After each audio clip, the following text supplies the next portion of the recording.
Baik, perkenalkan nama saya Randy Pratama Siombing dengan NIM 5233230030. Kali ini saya akan membuat dan mensimulasikan sebuah rangkaian sekuensial sinkron yang bekerja sebagai penghitung biner naik modulo 8 atau menghitung dari 0 hingga 7 menggunakan T flip-flop pada simulator digital. Baik, saya akan menjelaskan penghitung biner modulo 8 itu adalah rangkaian sekuensial yang menghitung secara bertahap dari 0 hingga 7 dalam bentuk biner.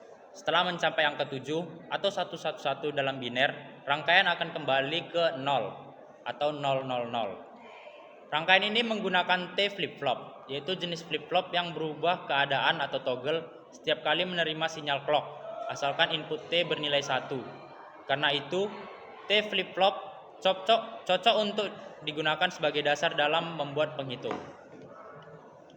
Di rangkaian ini saya akan menggunakan 3 flip-flop yang diberi nama FF1, FF2, dan FF3. Tujuannya itu untuk menghitung secara biner dari 000 hingga 111 atau 0 hingga 7, lalu kembali lagi ke 000. Semua input T dari T flip-flop ini selalu bernilai 1, sehingga setiap flip-flop akan berubah atau toggle setiap kali menerima sinyal clock. Baik, langsung saja saya akan membuat rangkaiannya. Apa pencet tiba babi.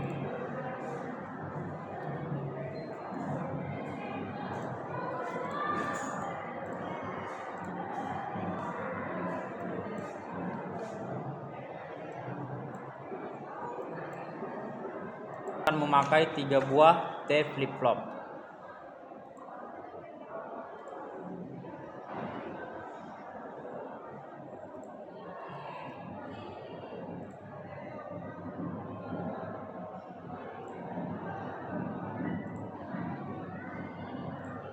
Kemudian untuk inputnya kita akan menambahkan digital konstan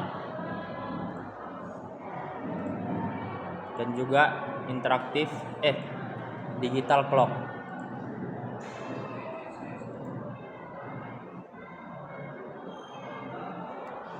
Setelah itu kita akan memakai 1 buah gerbang N.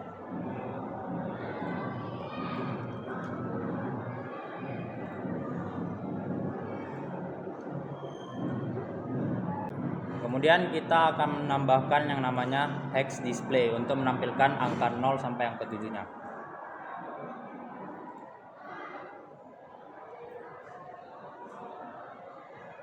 Kemudian kita akan menambahkan prop, atau prop ini yaitu lampu untuk menunjukkan dia di modulnya itu angka 000, 00 sampai 111.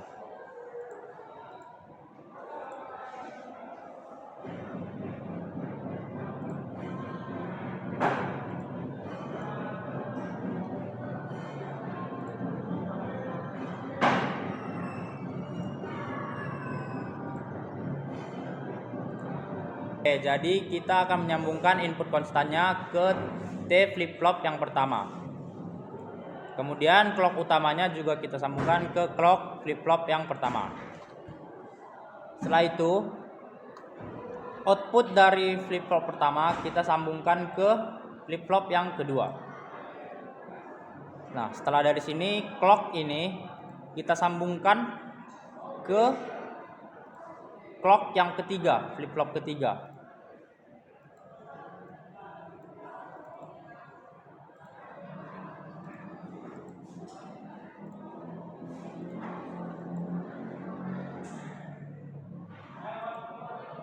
Nah, setelah dari sini kita sambungkan di tengah-tengah ini, yaitu masuk ke clock flip-flop yang kedua. Kemudian output dari flip-flop yang pertama ini kita masukkan ke gerbang N.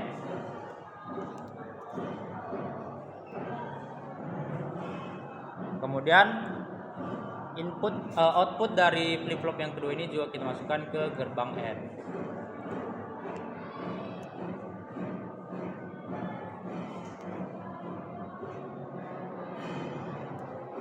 Nah, fungsi gerbang N di sini yaitu untuk menyambungkan Q1 dan Q2 masuk ke flip-flop yang ketiga atau flip-flop ketiga ini.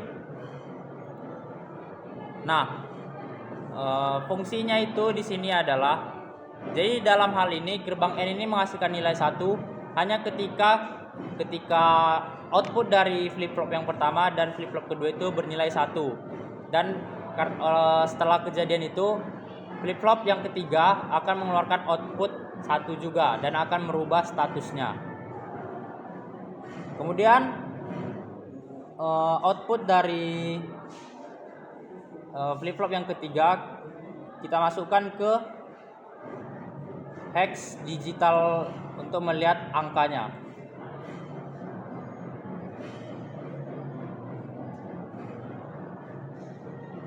Baru.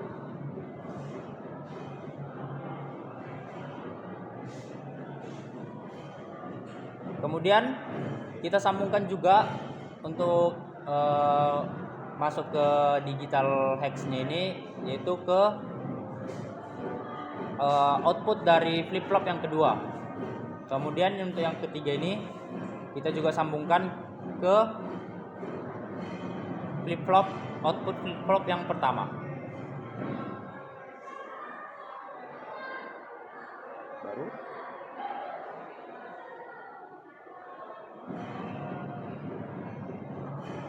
Nah, kemudian lampu yang pertama ini kita sambungkan juga ke kabel untuk input output flip-flop yang pertama.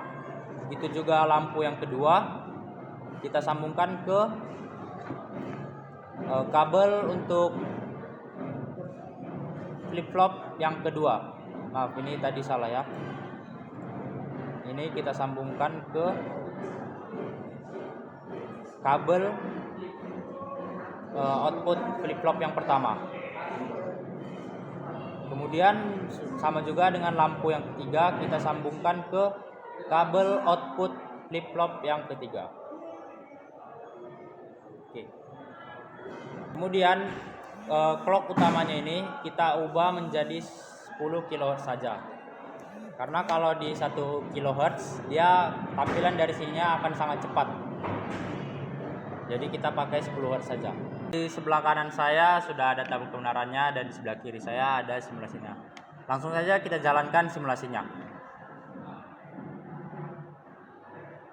Nah, di digital itu muncul angka 1, di mana lampu pertama yang hidup. Ini menunjukkan kalau flip-flop yang pertama itu bernilai high atau bernilai 1 dan flip-flop kedua dan ketiga ini bernilai 0. Kemudian kita lanjutkan.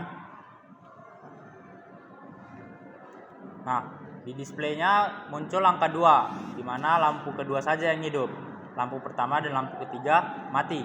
Itu berarti output yang pertama itu dari flip-flop pertama adalah 0, output dari flip-flop kedua adalah 1, dan output dari flip-flop ketiga adalah 0. Nah, sesuai dengan tabel kebenarannya ya, 0, 1, 0. Itu menghasilkan display 2. Kita lanjutkan. Nah, menghasilkan display 3, angka 3, di mana lampu pertama dan lampu kedua yang hidup. Lampu ketiga mati. Ini menunjukkan lampu pertama dan lampu kedua itu bernilai 1 dan output yang ketiga itu bernilai 0. Sesuai dengan tabel kebenarannya juga ini 110, dia akan menghasilkan display 3. Kita lanjut. Display 4 hanya lampu 3 yang hidup, yang berarti output yang ketiga saja yang bernilai 1. Sesuai dengan tabel kebenarannya juga 100 menghasilkan display angka 4. Lanjut, angka 5, lampu 1 dan lampu 3 yang hidup. Ini berarti Q1-nya 1, Q2-nya 0 dan Q3-nya 1. Sesuai dengan tabel kebenaran juga 101 menghasilkan 5. Kita lanjut. Angka 6, lampu 2 dan lampu 3-nya hidup, lampu 1-nya mati, yang berarti Q1-nya itu 0, Q2-nya itu 1, dan Q3-nya itu 1. Sesuai juga dengan tabel kebenarannya 011 itu menghasilkan display angka 6. Nah, kita lanjut. Di terakhir adalah angka 7, di mana semua lampu atau semua output itu bernilai 1. Sesuai juga dengan tabel kebenarannya 111 akan menghasilkan display angka 7. dan akan kembali lagi ke angka 0 di mana posisi semuanya mati atau posisi outputnya 0, 0, 0. Baik, kesimpulan dari rangkaian simulasi yang saya buat ini adalah rangkaian penghitung ini berfungsi dengan baik sebagai penghitung biner modul 8 karena setiap flip-flop saling mengendalikan sesuai dengan urutan biner yaitu 0 sampai 7 atau 000 sampai 111. Kemudian sifat toggle dari T flip-flop ini membuat rangkaian ini mudah dirancang untuk menghitung secara bertahap dari 0 hingga 7 dalam bentuk biner dengan perubahan otomatis kembali ke 0 setelah mencapai angka 7. Rangkaian ini juga dapat digunakan dalam berbagai aplikasi digital yang memerlukan penghitungan atau pemilihan secara otomatis dalam sistem yang terbatas pada beberapa keadaan.